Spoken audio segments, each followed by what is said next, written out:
Okay. I think we're live. All right. Hey guys. Um Hope you're doing well. Sorry about the issues with the stream earlier. My mic wasn't working, so we weren't getting any audio. Hope y'all are doing well. So first, a couple of quick updates. So unfortunately, the cord that I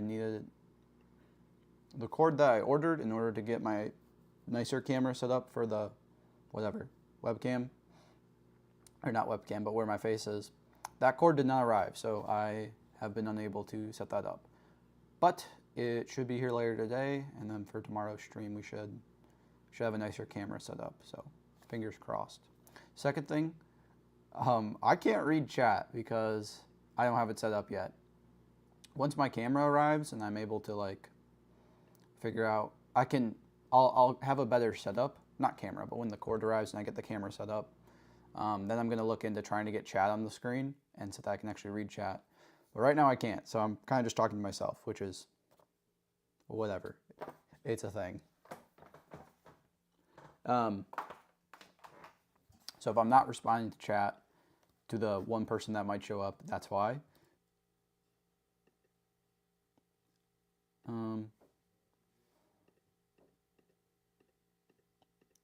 But yeah, hopefully that will be ready. I'll definitely get it ready by next Sunday. But it's going to be a few streams before I can get chat set up. Anyways, okay. So where were we last time? Oh, I also have the book set up now because I thought there were copyright issues, but because I go through a page an hour, there shouldn't be copyright issues because I go so slow. So y'all get to see the book, which is cool.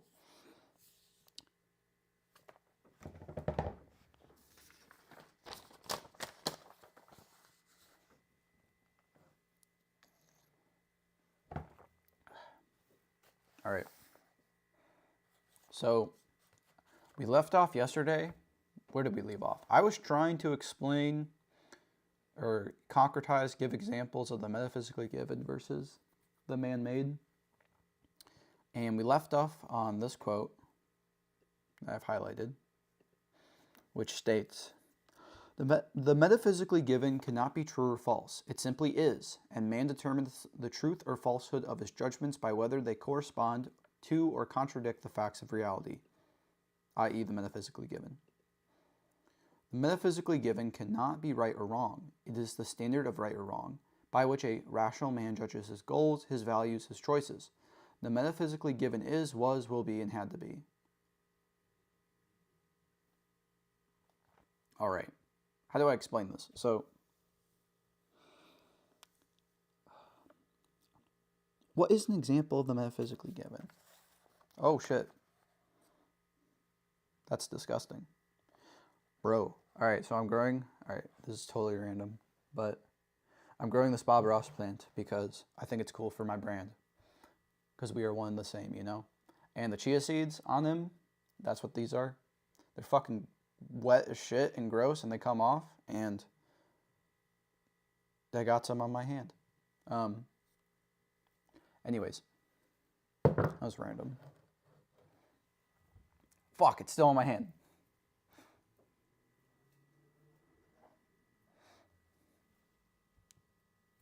Okay. So what I've learned in reading this chapter for the past few days is I don't really know how to explain the metaphysically given. It's really hard for me. So I want to try to give some examples and explain those examples. So that's what we're doing right now.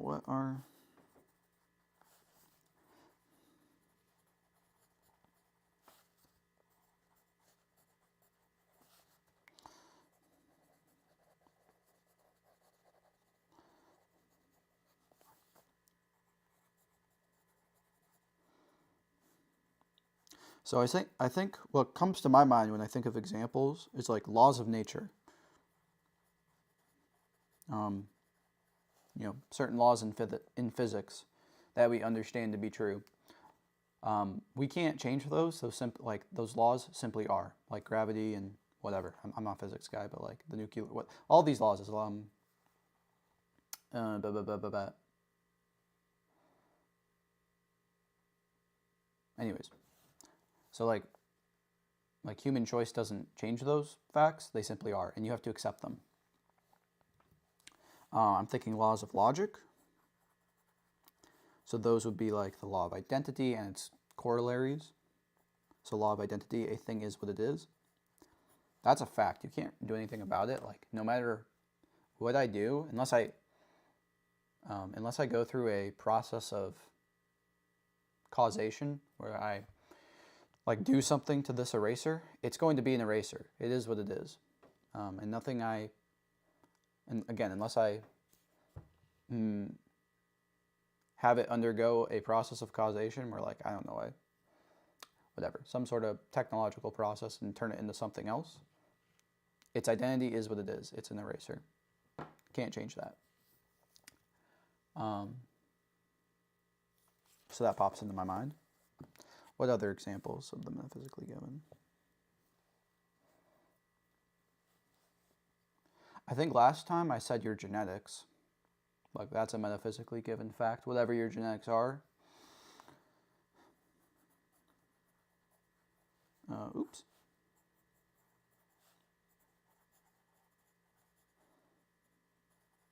Like your genetics are what they are, and you can't change them. At least at this point. Maybe in the future with technological advancements, you'll be able to go in and change your genetics. But at this point, they are what they are. And they're like they're a fact of nature. What else? Give a few more. I think last time I said the arrangement of the planets.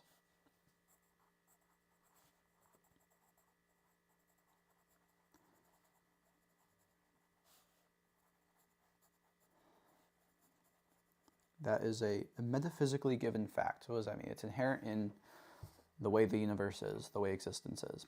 The fact that our planets are arranged in such a way. I mean, you can posit a hypothetical where, like, we're a space, what's the term? Like a spacefaring race where, maybe we have the technology to move planets around and shit, but how the planets are arranged, like how they came to be that way, that simply is a fact, and you have to accept it uncritically. It just is. See, that one, I don't think that explanation I just gave is very good. It's kind of weak. What's another example?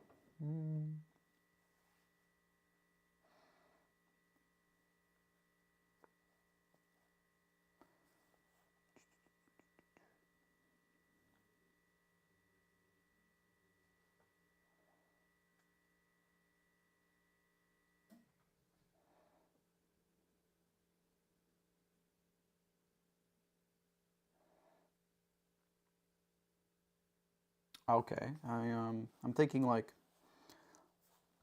the fact that, I guess in our case, humans we need to eat, we need to sleep, we need to drink water, like we need to do these things in order to survive. Those are metaphysically given facts inherent in human nature. They simply are.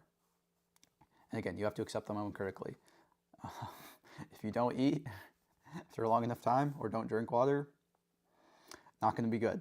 So,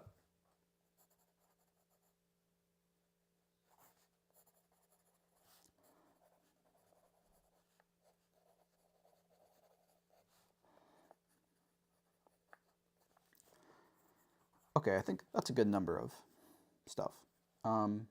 So then, what are examples?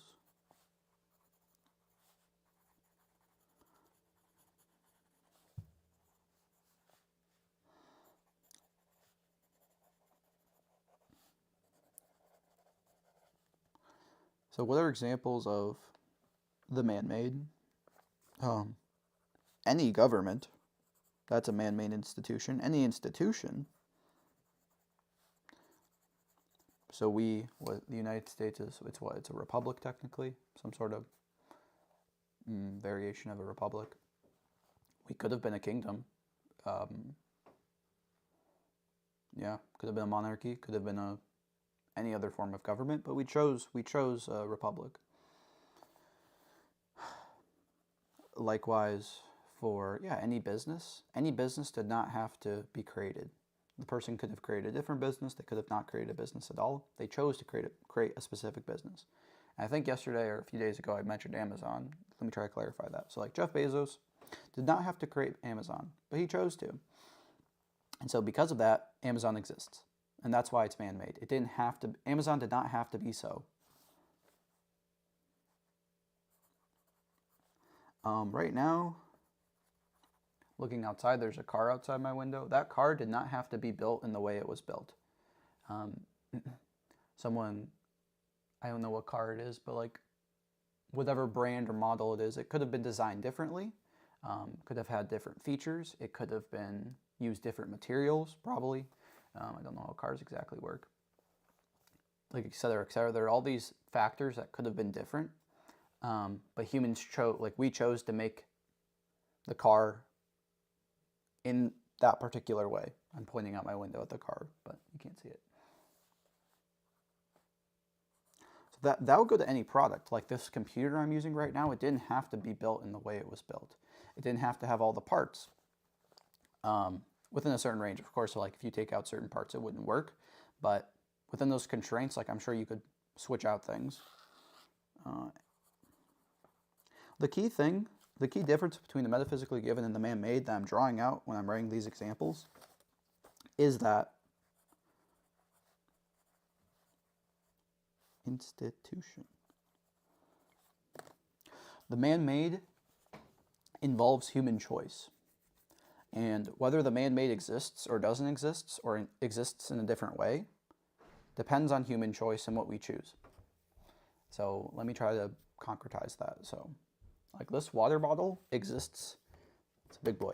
It exists in this way, whatever. It's a gallon or however many, 128 ounces. I think that's 1 gallon. Now, someone could have made this water bottle to be half a gallon. It could have, and therefore the nature of the water bottle would have been different. That's big words, but basically the water bottle could have been different, but we chose to make it this way. Versus your genetics, no choice went into that. You were born with them. The arrangement of the planets, no choice went into that. That's just how it turned out to be.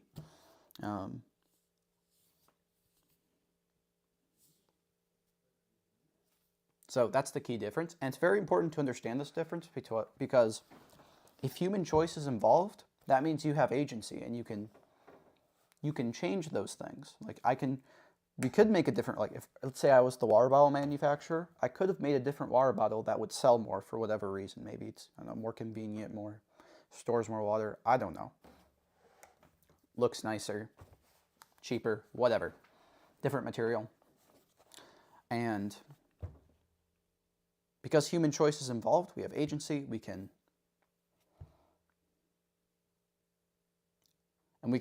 change the outcome. And we can make things better. Whereas the metaphysically given, ain't no agency in that. It just is. And you have to accept it, and you have to not try to change that because you're just gonna fail. Like you're literally going, like you're fighting against reality. You're fighting against a fact that cannot be changed. And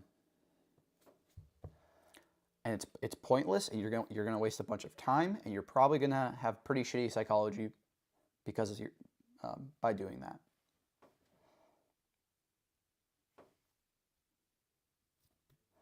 Okay. So that helped me at least. I think I'm a bit clearer on the differences between the two, the metaphysically given and the man-made. So about this quote, metaphysically given cannot be true or false. That's a weird thing. So truth is, I think this is Aristotle's view of truth. It's truth is a correspondence to reality or a correspondence to a fact. So like if a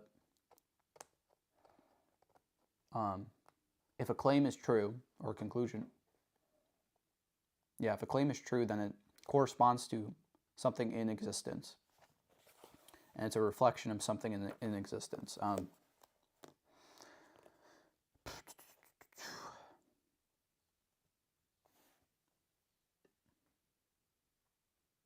So Truth.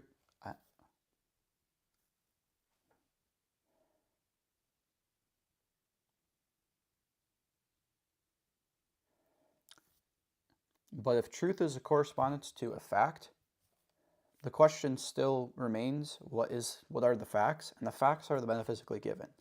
Though those are that is the standard that you refer to when you're judging whether something is true or not, or whether a claim is true or not.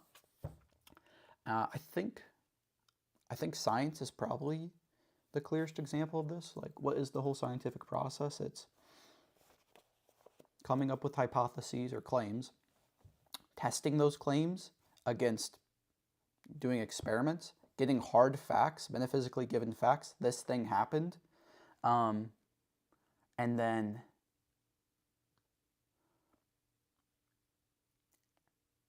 seeing if those facts line up with the hypothesis, or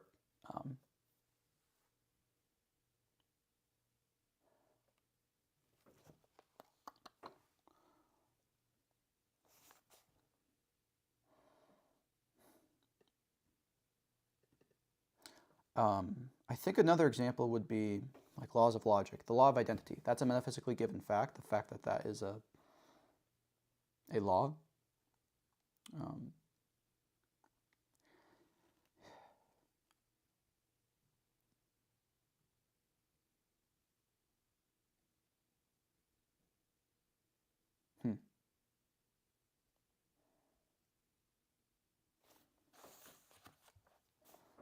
Okay, I'm going to try writing this down because I think I'm being unclear again.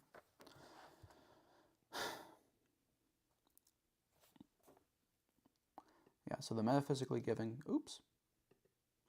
cannot be right or wrong. It is the standard of right or wrong. So that relates to that correspondence theory of truth.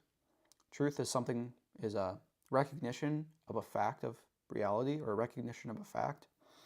And the fact is the metaphysically given, I think, by which a rational man judges his goals, his values, his choices. The metaphysically given is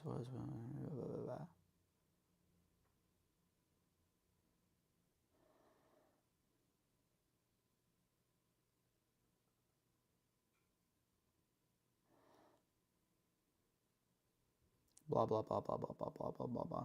Sorry, I'm trying to see if she explains the standard point. The metaphysically given cannot be right or wrong is the standard. I don't fully understand that. Like, I sort of do, but it's not clear. What does that mean? Okay.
By the way, for anyone just joining, I don't know if we have any viewers.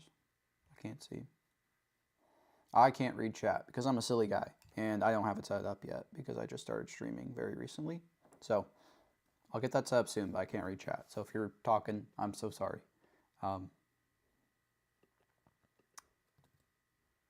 Okay. How the... Man, this is confusing. Okay. Metaphysically give us a standard by which we judge right or wrong. What does this mean?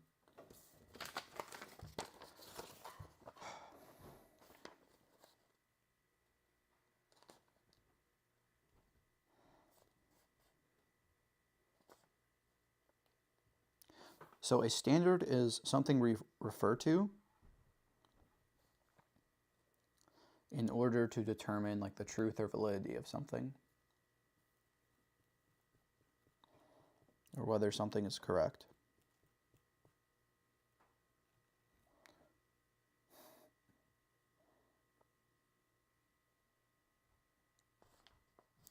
Okay, let me try and give an example. Okay. So let's say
okay, so I wrote down what I think is a very obvious example. So the question is, the metaphysically given is the standard.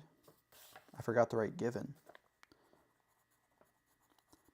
The metaphysically given is the standard by which we judge right or wrong. What does this mean? Give an example. So the example is that someone claims they can fly without fucking airplanes or jetpacks or any technology. They're just like, I can fly by myself.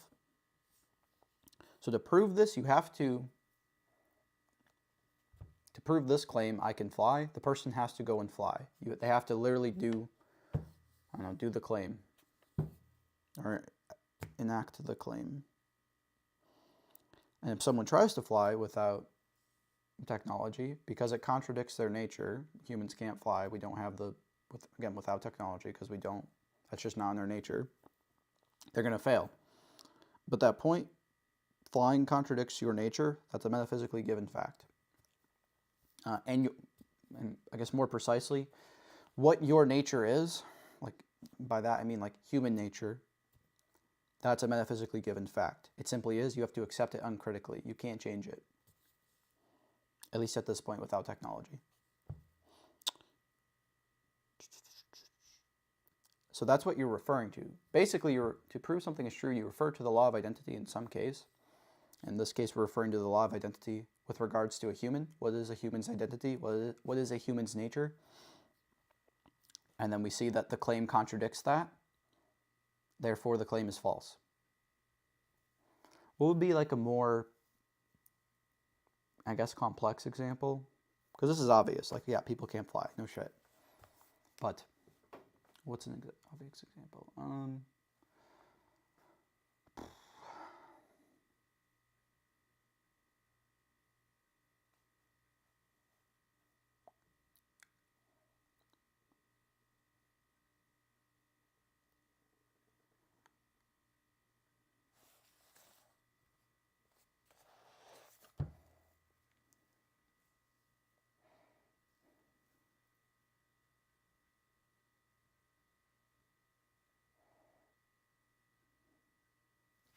Okay, well, all right, before I give another example, let me riff on this. So when you're trying to prove if something is true or false, you're essentially looking for contradictions within a logical chain of reasoning.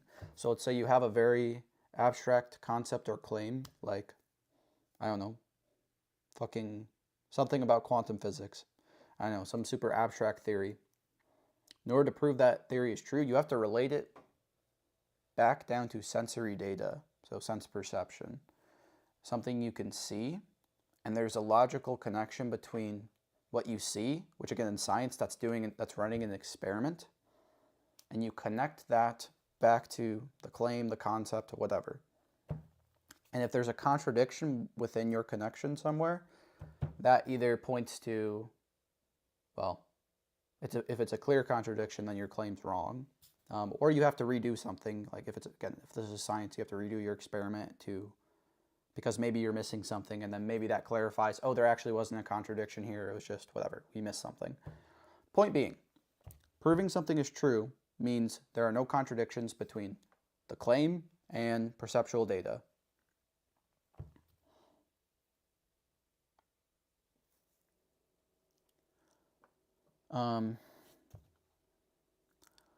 But, well, perceptual data is a metaphysically given fact, I think.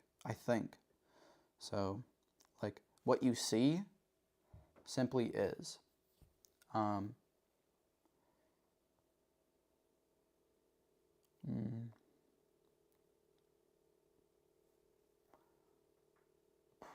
doesn't make total sense, though. Oh, but, well, okay.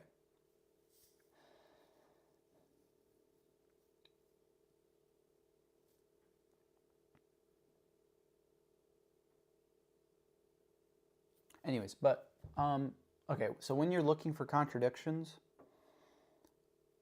that points to the law of identity in every single case. Like a thing is what it is, and it cannot be what it is not. So A cannot be A and not A at the same time and in the same respect. That's a contradiction.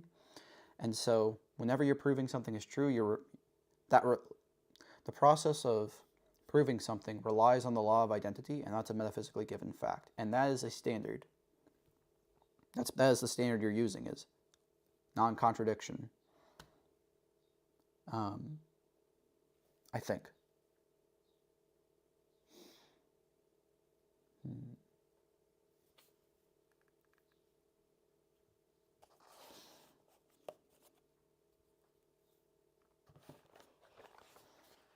Fucking hell, there's so much water on this table. Oh my god. Alright, hold up. I need to get some paper towels.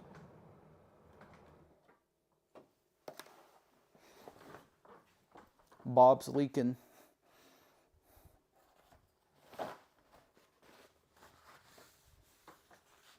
Poor guy.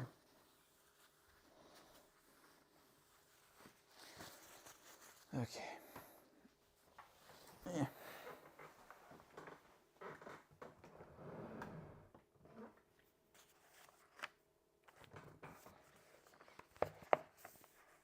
Okay, I'm gonna park this. I'm gonna park this question because I've spent probably too much time on it.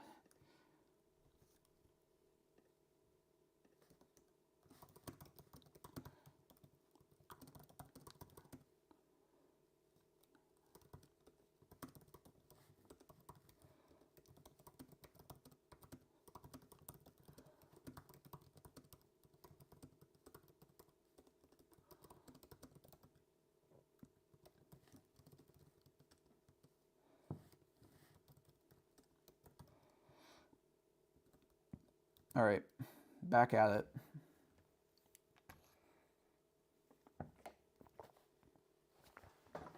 All right, hold up. There we go.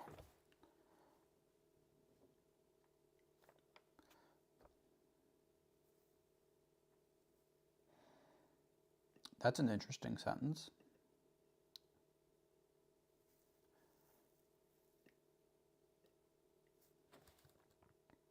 What is serenity? Okay, so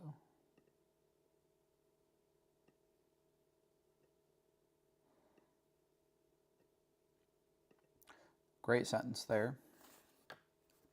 I'm going to write that down.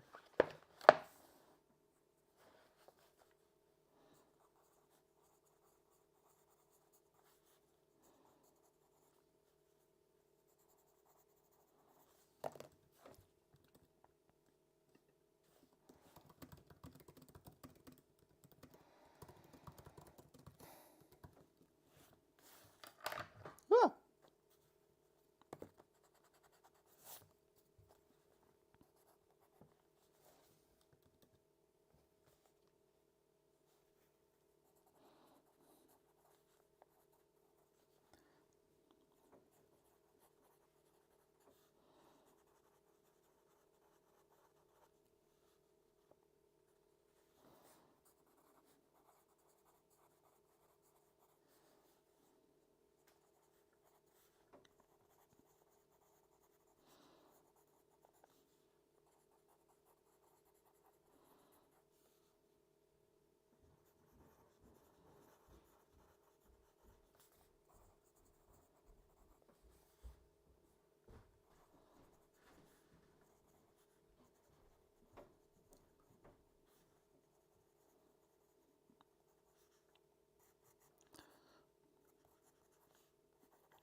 All right.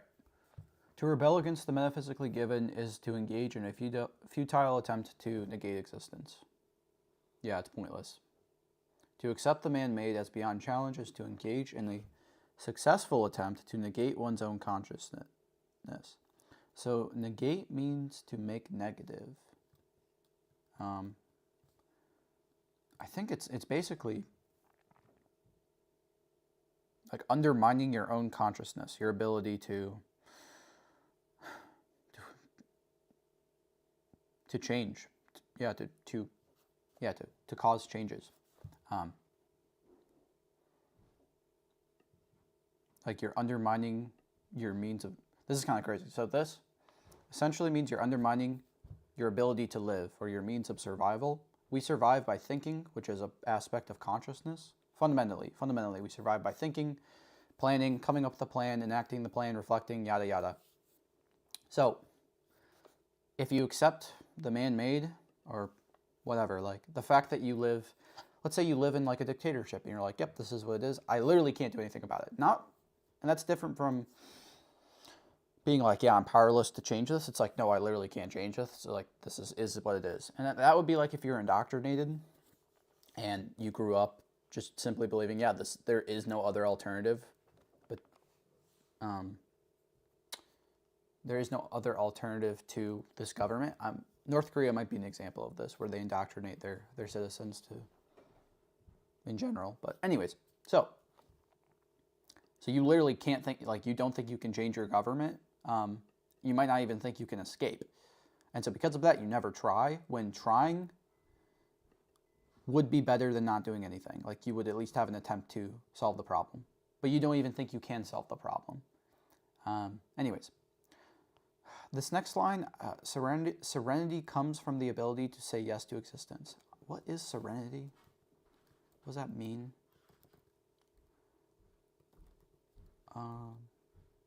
Serenity, ooh, that's spelled wrong. Serenity, a state of calmness and peacefulness.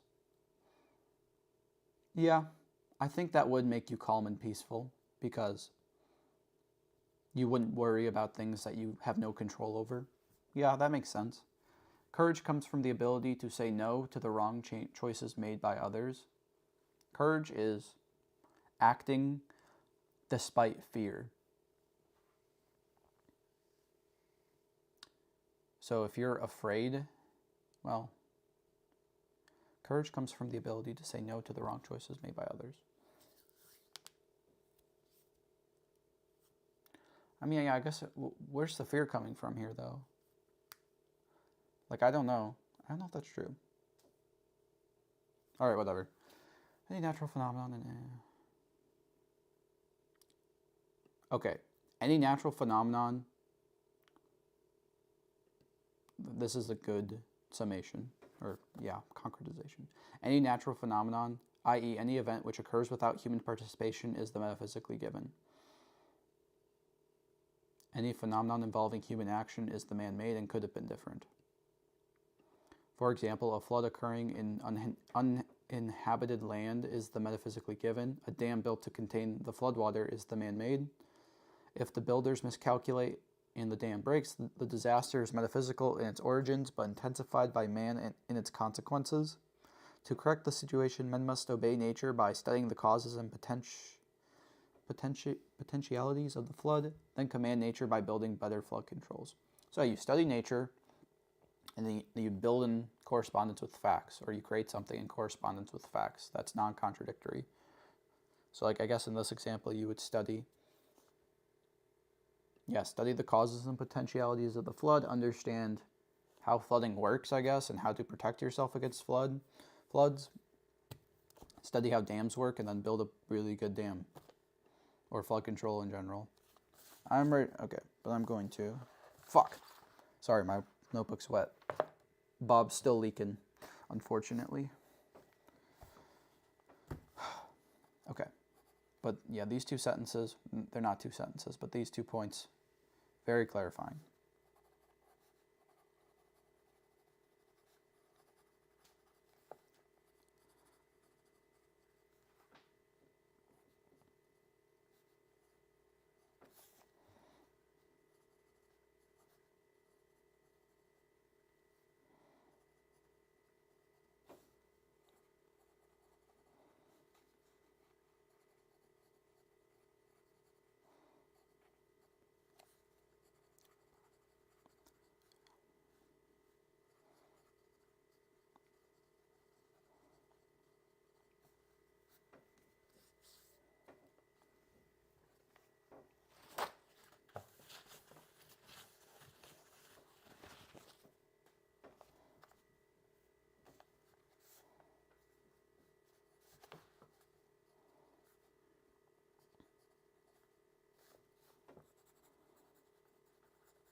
Okay.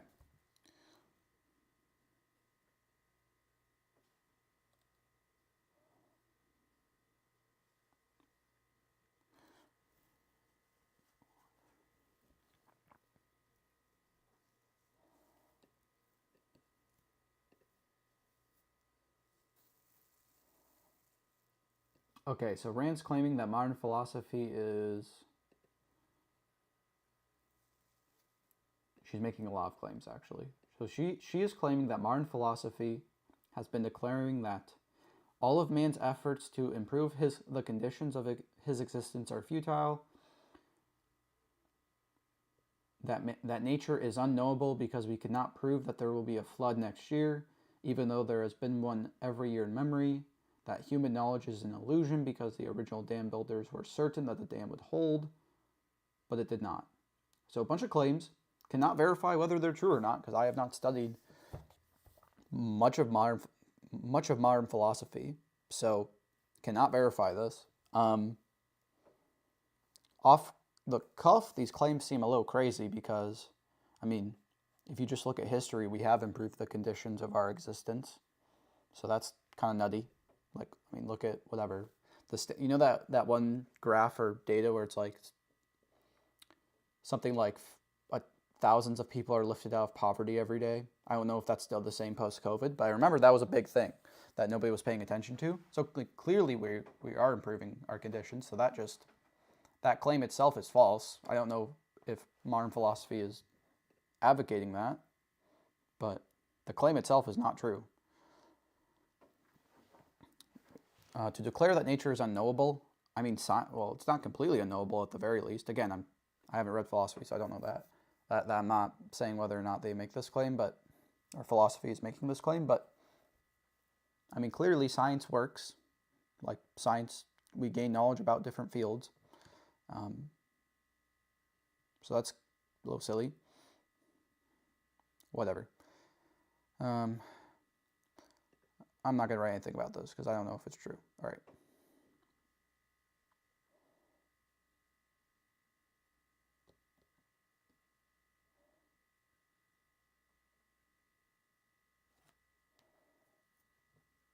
Okay, again, she's making specific claims about specific views of philosophy. Don't know if those are true or not.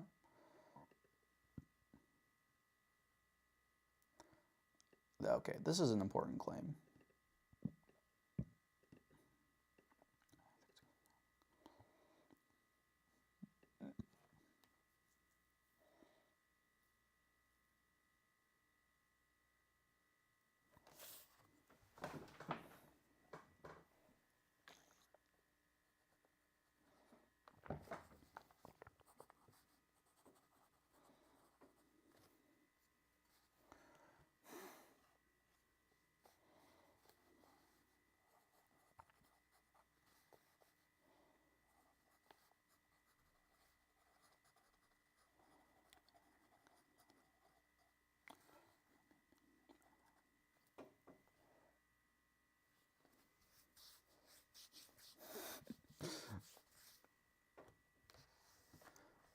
I don't know if you can see that. Bob keeps leaking. I don't know what to do. I could put some paper towels under him, but that would fuck up the recording. I have another camera going, so I don't want to do that because it would look ugly. Come on, buddy. Stop.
Okay.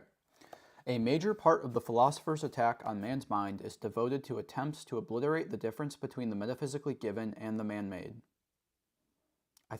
So that's a really important claim that I'm going to keep in mind when I'm reading other philosophers' works. Like, is this true? Are they destroying the difference between these two things that need to be separate? And I'm going to riff on something. So I'm thinking out loud here, as I always am. I think the reason for this confusion in the works of other philosophers, the confusion between the metaphysically given and the man-made, is because most other philosophers accept the primacy of consciousness over the primacy of existence. So primacy of consciousness essentially says that consciousness has metaphysical primacy to existence,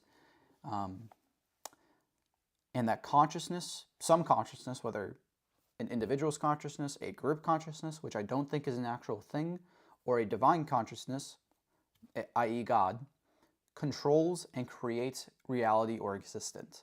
Or you could also think of it as consciousness comes before existence. And so because of that, if consciousness comes before existence and controls existence, in a sense, everything is the man-made, because everything is subject to the influence of consciousness. And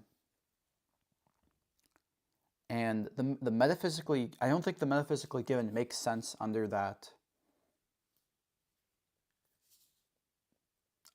viewpoint, under the primacy of consciousness viewpoint. I don't think it makes sense, because nothing is metaphysically given.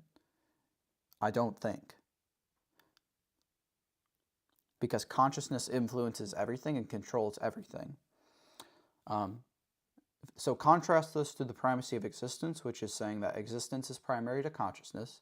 Existence comes before consciousness. And consciousness does not control and create reality, and it is subject to the laws of existence, laws of nature, whatever. If that's the case, then yeah, the metaphysically given makes sense to me, because there are things consciousness doesn't, like, consciousness doesn't just control things, or it doesn't create existence out of whatever, thin air.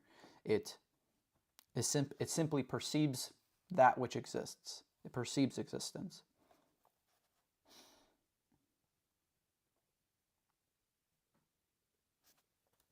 This is another thing to riff on at another point. Again, thinking out loud, so I might not be super clear, but just making a note to think about this more.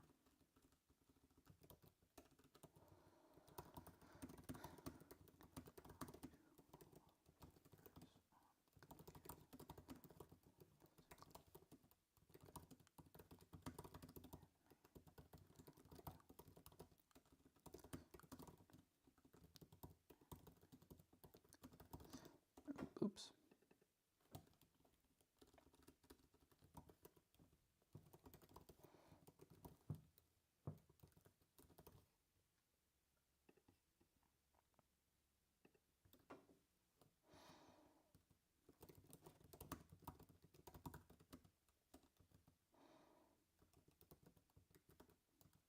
Okay, moving on. A typical package deal used by professors of philosophy runs as follows.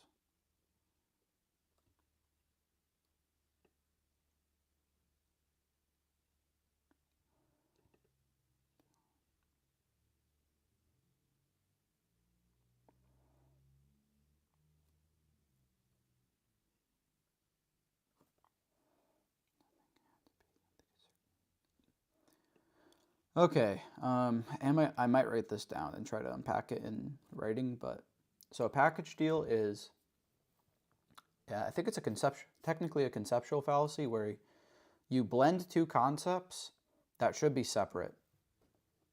So in this case, this professor is package dealing the metaphysically given and the man-made. He's treating them as if they are the same, when they are clearly different concepts that are referring to different things. So in the example, just as the United States did not have to have 50 states, which is true, we did not have to have 50 states. The solar system did not have to have 9 planets. Well, the solar system is a metaphysically given fact, and the number of planets within the solar system is a metaphysically given fact. Therefore, it had to be that way. It could not have been otherwise. And the professor is confusing the two. Or at least that's what Rand is claiming.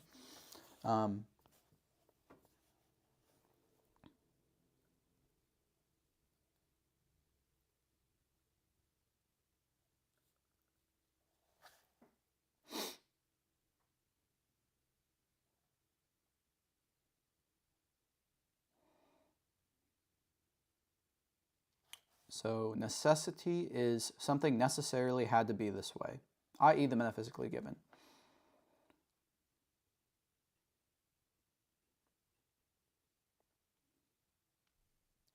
It is not sufficient to prove that something is, one must also prove that it had to be.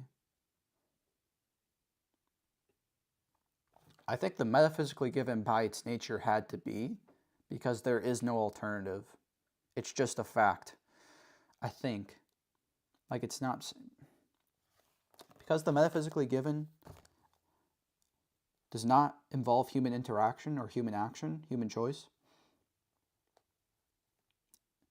there is no possibility of an alternative, I think.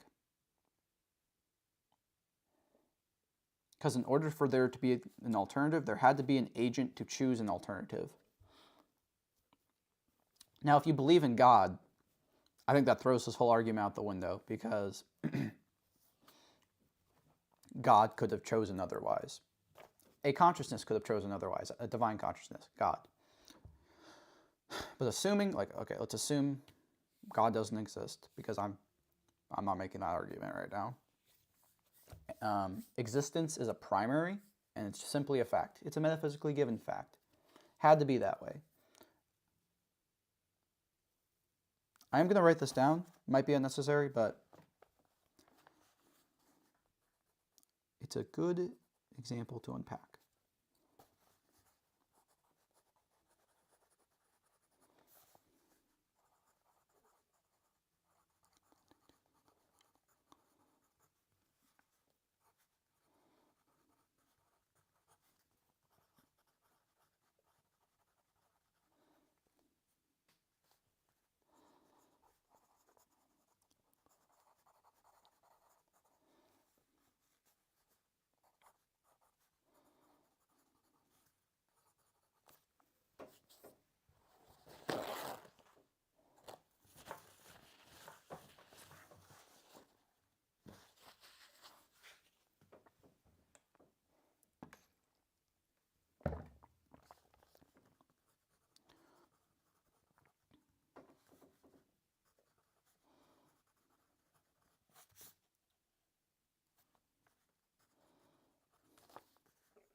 Okay. A typical package deal used by professors of philosophy. We don't need that part. A typical package deal runs as follows.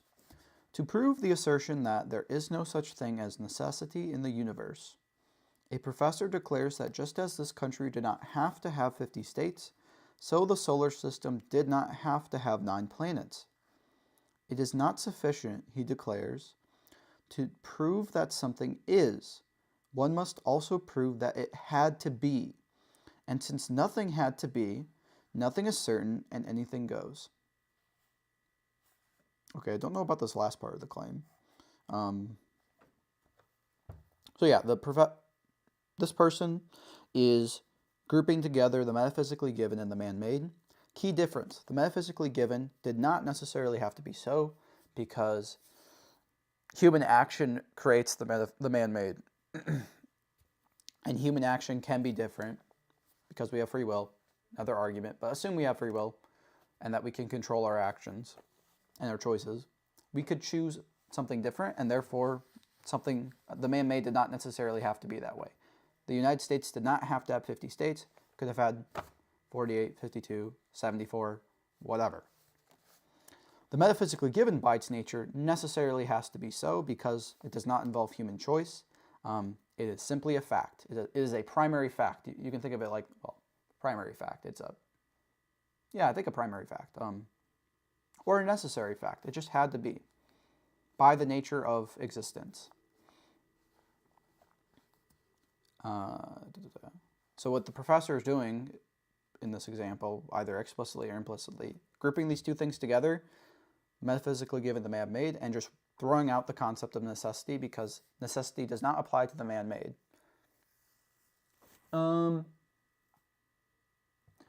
It is not sufficient, he declares, to prove that something is. One must also prove that it had to be. How would you prove that the metaphysically given had to be? I don't think the question applies because it's a primary. Like, think of it like this. So let's say in the example that Rand gives, the solar system did not have to have 9 planets. Well, what does that mean? That means that there was a possibility that the solar system had a different number of planets. That possibility exists. Okay, how would the solar system have a different number of planets? How would that happen? Without an agent that influences things, God, that would be impossible. There would be nothing to change the number of planets we have. And so that just doesn't make sense. Again, unless you believe in God. If you believe in God, then shit, I missed the garbage. If you believe in God, then this whole argument doesn't work.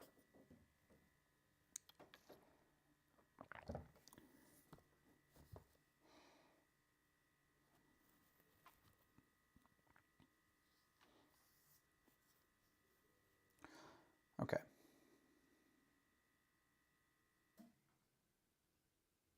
Ascribing to nature the concepts I refer to only men's lack of knowledge. Yeah, okay.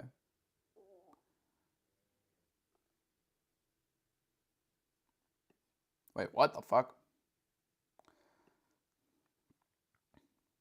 Okay, I have no idea how she... Okay, I need to read... How does this... What? What the fuck? I don't know how you go from this. I don't know how she jumps from this to this.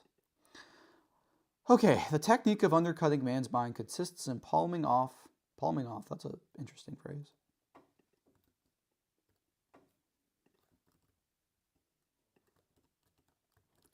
Palming off the man-made as if it were the metaphysically given. Isn't it the other way around?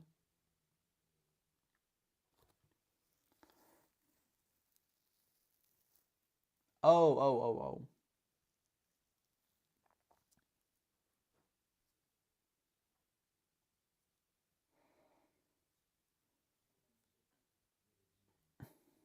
Okay, I'm pretty sure... Or whatever. Okay.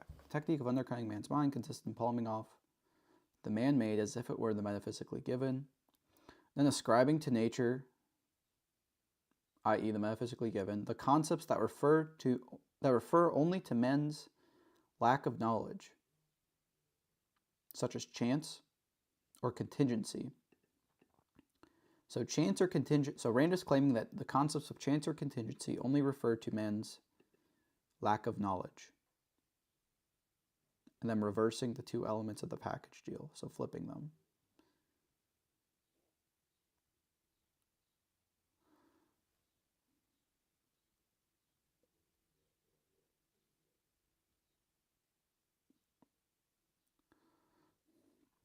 Okay, I don't understand the jump in logic here. Just not making sense.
All right. All right, let's break down this quote.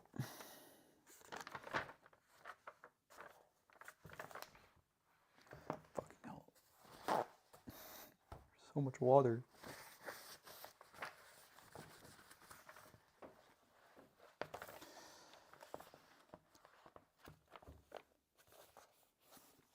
So,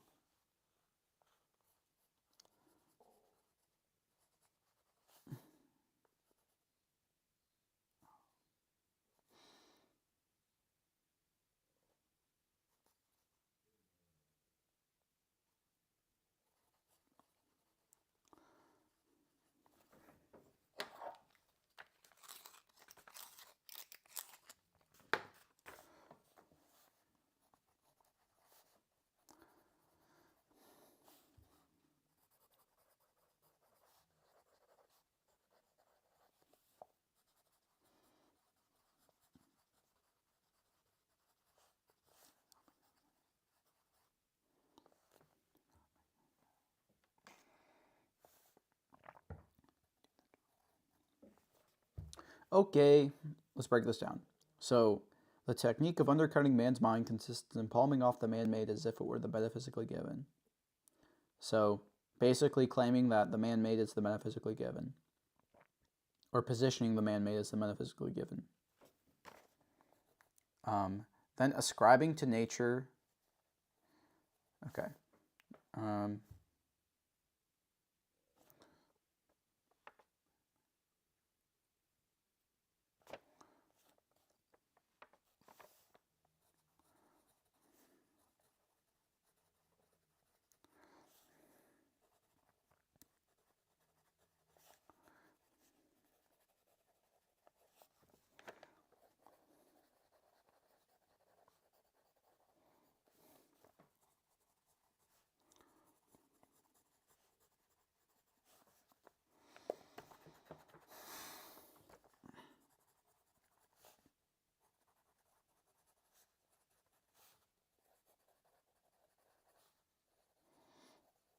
Oops. Chance or contingency. Okay, what are these concepts? So chance, what does chance mean? Chance is the percentage that something happens or doesn't happen. Oops, I spelled contingency wrong. All right, let's get clear on these terms. So what does chance actually mean? Boop, boop, boop.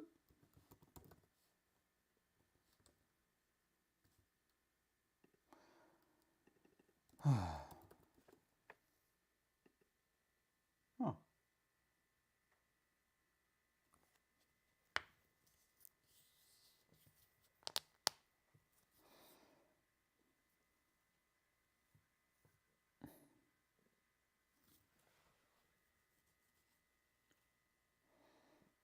Yeah, okay, that doesn't help me. All right, Merriam-Webster it is. What does chance mean?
He assumed impersonal.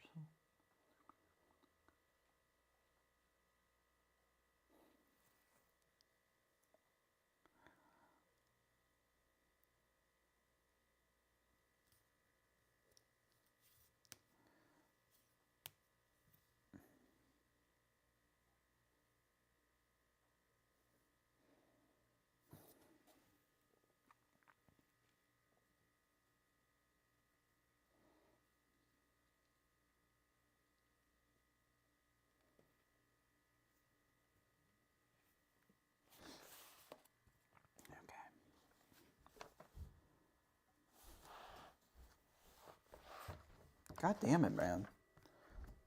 I need to figure out this water situation. I might get a tray for him. Oh no. It was really annoying.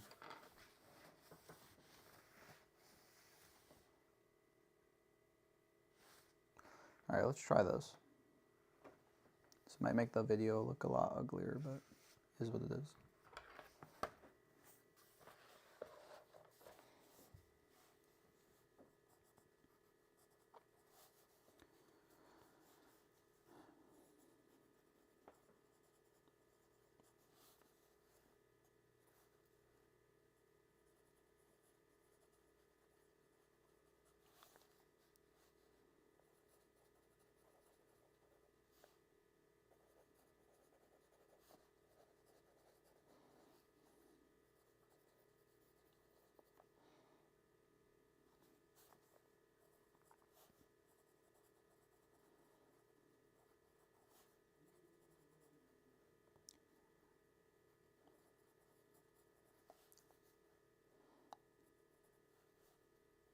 Oops.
Oh. Fucking hell. Alright, time's up, brothers. Okay.